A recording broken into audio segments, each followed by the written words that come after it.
This is WWP Weekly Wrestling Podcast.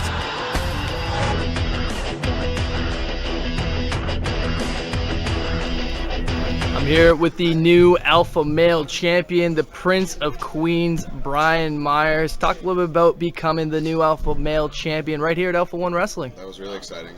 My first title in independent, so it's cool. I'm glad it was here at Alpha-1. And talk a little about lining yourself with the oppression. Just a strategic little plan I had. I'm always going to be known as the protege of the rated R superstar. So, you know what? We got to talk a little bit about that right off the get-go. Talk a little about working with Edge, where the idea with the Edgeheads came from. It was actually Zack and I's idea. Edge was cool enough to. He didn't know us from a hole in the wall, and we came, pretty ballsy of us to come up to him and approach him with this crazy idea. And he was cool enough to say yes.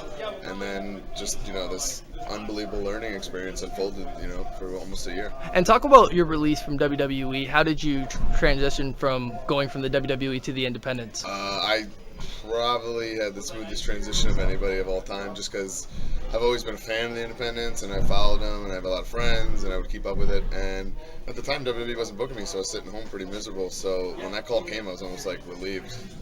So I was thrilled. I was on the show the next day.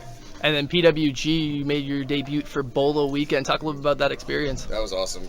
I was honored to be chosen to be, part of such a tournament with such high caliber names on the independents. I had a blast. It was wrestling AJ Styles was almost overwhelming. It was so cool. A real learning experience to be in there with a guy like him. He's absolutely one of the best in the world, so I was thrilled about it. Oh, absolutely. We're going to see you back in PWG anytime soon? I'd like to. I don't know. I don't think I'll be a regular guy, but, something sporadic appearances would be great. That'd be awesome. Yeah. Talk a little bit about that AIW match with Cliff Compton a couple months ago for the SmackDown Tag Title. To find out who was the real SmackDown Tag Team Champion in the late 2000s. So just an idea I had to make it a little bit more fun. Yeah. Cliff and I go way back, so I don't know. Like I said, I just wanted it to be a real fun match. That's really cool, man. Talk a little bit about where you want to go in the future. What are you looking to do? I just want to keep wrestling, and I'm doing that right now. I'm wrestling every weekend, usually twice a weekend, doing something. I have my school, Creative Pro Wrestling, so I'm wrestling. Please throw out the plugs. Almost 3 days a week there. If you want to check that out, or if you're ever in the Long Island area, you want to come train, it's creativeprowrestling.com. All right, and then if there's any upcoming dates, any promotions you want people to check out, feel free. I literally wrestle every weekend. I've been actually taping it. I have a YouTube show called Making Towns. It's an awesome show, man. Thank you. And there in the credits and stuff, you can see where I'm going to be and things like that. That's how I kind of keep people in the loop. That's awesome, man. Keep up the awesome work, and hope to see you back here at Alpha-1 Wrestling. Thank you. Well, I will be on the channel. That's right.